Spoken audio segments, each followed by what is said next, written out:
What's going on, everybody? This is Super Robot Ed, and we gotta have a talk.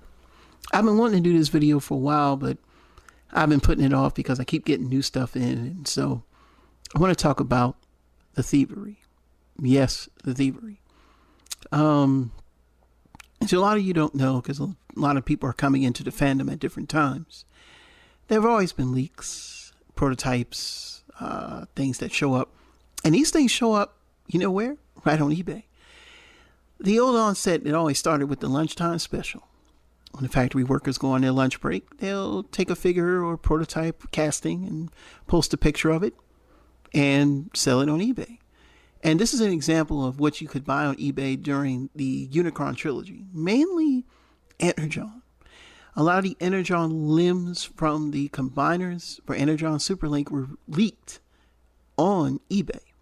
As a matter of fact, when they were first showing off the combiners for the Energon, Hasbro didn't report on those for weeks, and people were speculating because of the way it looked and the nature of how these combiners look. You know, how they actually the official combinations. It just looked really weird, but they were there.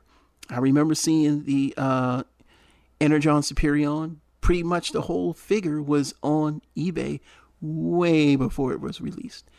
And there was chatter back in the old days, if you were a member of Sabertron or we got the others, TFW, pretty much there was chatter going around. You have to go way back into the archives when they were talking about these leaks.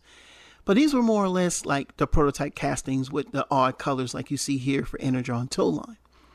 And, you know, you have some collectors that buy these prototypes because in a sense, it is like a collector's item. You know what I'm saying? I mean, there was no YouTube yet to review these type of prototypes and things of that nature. So, you know, only thing we got to do is see these through pictures on the internet.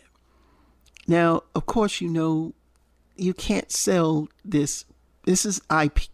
This is still intellectual property. And you can't sell it without consent from Hasbro until they decide they might want to just sell the casting, or, you know, if it's a throwaway and they say, hey, you can do what you want with this, as long as you have permission, then you're good to go. Now, of course, we know now as we got into, I'd say around maybe 2009, it kind of stopped for a while. But during, you know, later on, we're starting to find out that, this is starting to get a little out of hand.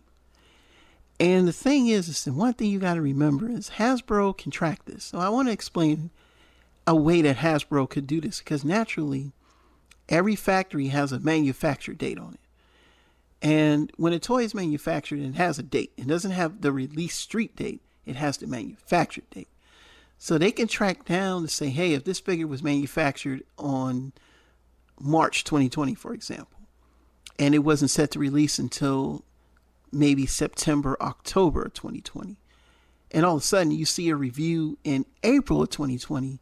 Well, we haven't even officially released it.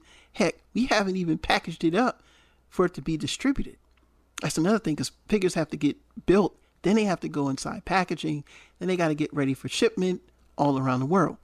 Now, being that these factories are overseas, they're probably going to get to your overseas countries first, like Singapore, Thailand, Philippines, then it hits the United States. That's why you have some of your, you know, like Amazon exclusives showing up in other countries before we get them. So, but that's, you know, official distribution.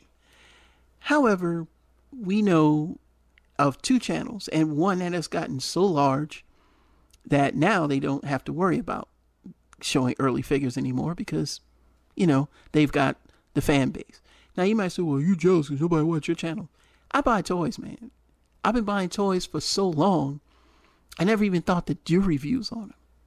And it has nothing to do with them because it wouldn't matter. I'm so far down the chain. I'm going to get the same views regardless.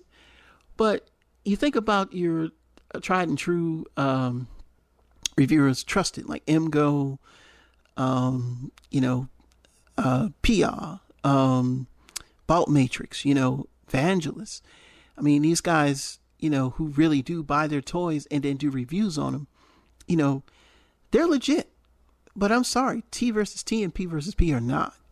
And their early videos showed that. I mean, T versus T that one Ratchet video got so many thumbs down because he trashed a figure that basically is like a staple in G1. Like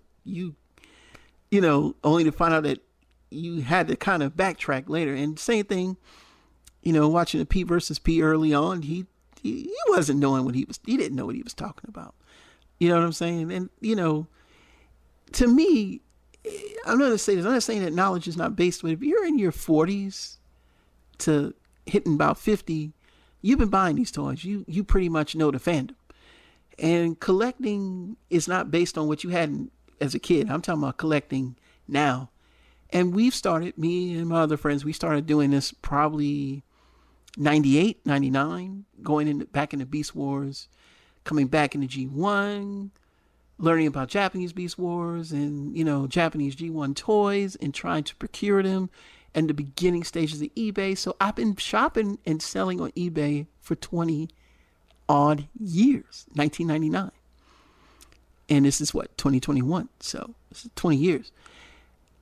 We've seen things come up on there, and let me tell you, man, if you buy stolen property, knowing that you bought stolen property, if Hasbro said, hey, I don't want this stuff released until a certain date, and it gets distributed in a way where you didn't get it through through normal channels, or even if you get it early, some places do get it early because they're getting it probably from the shipments that are hitting the other countries, which is fine because it was officially distributed. But if you're getting it early and it's not supposed to be sold yet, then they have to get it through nefarious ways. And of course, when they do that, you're buying stolen property. At the end of the day, Hasbro didn't give their permission for you to have it 10 months, 11 months ahead of time. So how would you be able to get it? You didn't get it from the store. If you didn't get it from the store, we could say allegedly, but if it is. And so let's stop, let's stop the cap. Okay. It's truth. It's stolen figures. So you could say, well, you can't accuse anybody. No, I can't. I can't do jack. I don't work for Hasbro. Doesn't matter what I say. But, Hasbro can do that. So just remember, Hasbro actually has a way to do that. And that's the easiest way to do it. I've worked in distribution for years. Warehouses, all that.